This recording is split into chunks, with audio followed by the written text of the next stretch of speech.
हिंगोलीमध्ये सोयाबीन नंतर केळीचं देखील मोठं नुकसान झालं। हिंगोलीमध्ये पावसानं केळीच्या बागा अक्षरशः उद्ध्वस्त झाल्या। शेतकऱ्यांना निसर्गाचा डबल फटका बसल्याचं चित्र सध्या पाहायला मिळतंय। तर सरकारनं लवकरात लवकर नुकसानीची दखल घ्यावी, पंचनामे करावे आणि नुकसान भरपाई द्यावी अशी मागणी शेतकरी करतायत। आणि याच शेतकऱ्यांसोबत संवाद साधत आढावा घेतला आमचे हिंगोलीचे प्रतिनिधी गजानन वाणी यांनी। हिंगोली जिल्ह्यामध्ये अतिउष्ण शेतकऱ्यांच्या सोयाबीन कापूस पिकांचं मोठं नुकसान झालेलं आहे। हिंगोली जिल्ह्यात 2 दिवसांनी पावसाने विश्रांती घेतली आणि या सर्वाधिक फटका जे आहे ते आता केळी पिकांना बसल्याचं पाहायला मिळते। आपल्यासोबत केळी उत्पादक शेतकरी आपण त्याच्याकडून जाणून घ्यात। मला सांगा कशा प्रकारे नुकसान झालेलं आहे, काय सांगाल?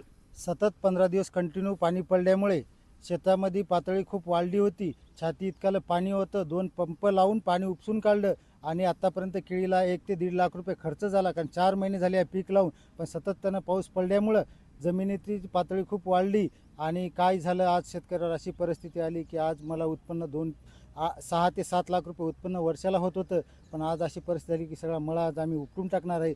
एखादा आमदार येतो, लाख रुपये एका महिन्याचं पेन्शन देतो, मीडिया त्याला बातमी दाखवते, पण शेतकऱ्यापुढं कोणी यायला तयार नाही।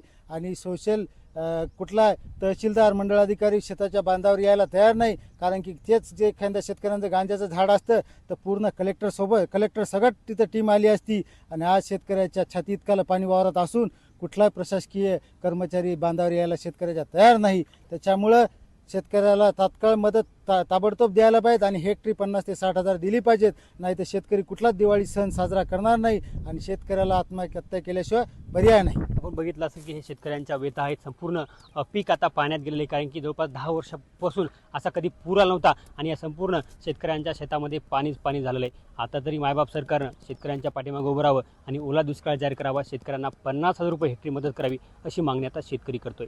कॅमेरामन राजेश सोबत गजानन वाणी, लोकशाही मराठी, हिंगोली।